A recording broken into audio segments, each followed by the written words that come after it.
Okay, go. Nagluto ng sinigang si nanay. Bangus at kanyang isiniga. Kamyas at kamatis ang ginamit niyang pang-asin. Nangkong, talong at sitaw ang inilahok niyang gulay. Umaga na. Madilim-dilim pa.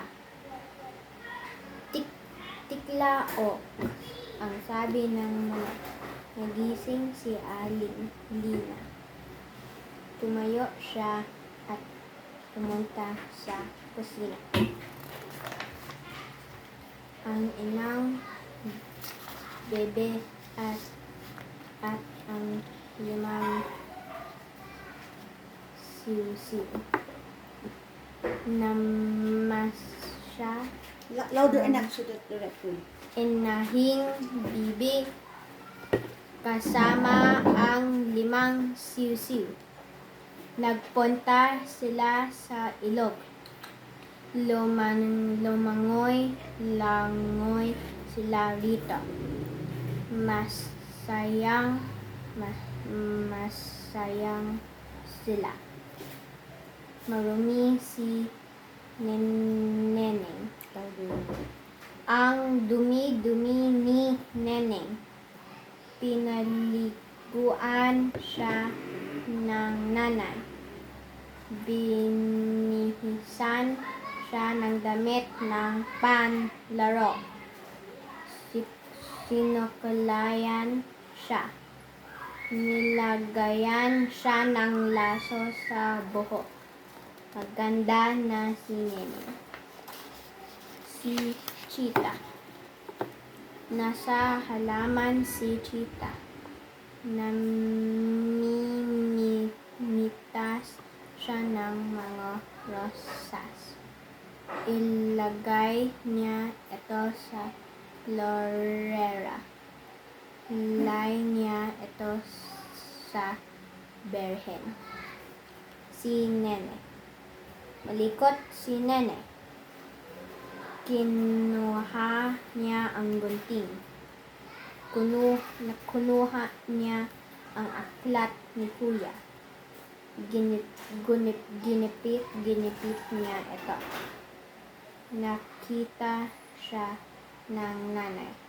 Nagalit ang nanay. Tuwing linggo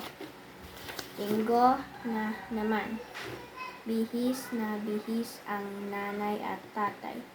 Binihis na bihis si Linda at Manling.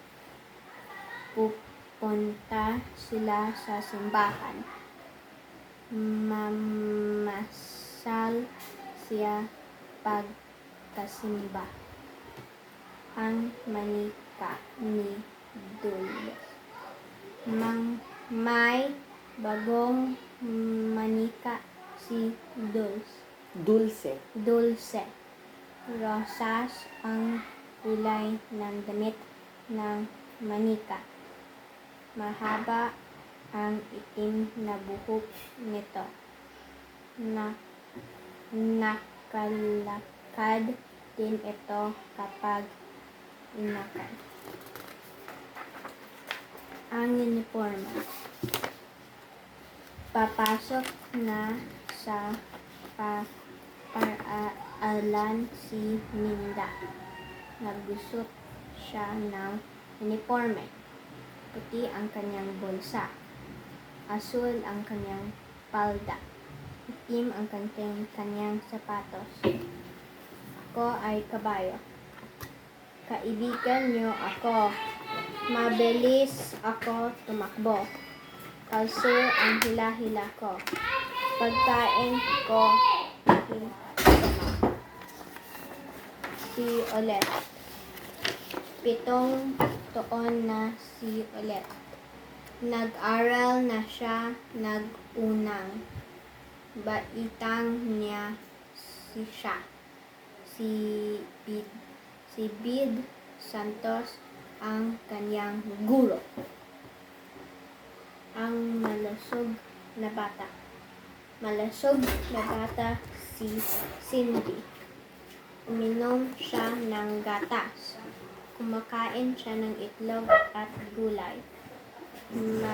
Masigala kung kumilos si Candy. Paano ay malusog ang kanyang katawan? Ang mag-aral.